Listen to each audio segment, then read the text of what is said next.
వాడికి వరుసగా ఓటములే. జేబులో డబ్బులు లేవు, లైఫ్‌లో క్లారిటీ లేదు, బతకడానికి 100 కష్టాలున్నా ఉదయం లేవగానే వాడి ముఖంలో ఒక చిన్న నవ్వుంటుంది. ఆ నవ్వు చూసి ప్రపంచం పిచ్చోడనుకుంది. కానీ వాడికి మాత్రమే తెలుసు వాడొక మొండినాయాలని. కష్టాలు నన్ను మట్టిలో పాతేస్తున్నాయి అని. వాడు ఎప్పుడూ ఏడవలేదు. ఎందుకంటే మట్టిలో పాతేసిన విత్తనం చచ్చిపోదు. మొలకెత్తడానికి సిద్ధమవుతుంది. ఆ చీకటి రోజుల్లో వాడు తన మైండ్‌లో నాటుకున్న ఒకే ఒక్క విత్తనం పాజిటివిటీ. ఒకరోజు మనం పాజిటివ్‌గా ఉంటే మన నెక్స్ట్ రోజు కూడా అదే దారిలో నడుస్తుంది.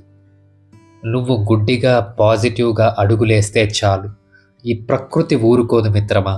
నువ్వు నాటిన ఆ చిన్న ఆశను ఒక మహావృక్షంలా మారుస్తుంది. నువ్వు అస్సలు ఊహించని అవకాశాలను నీ కాళ్ళ దగ్గరకు తెచ్చిపెడుతుంది.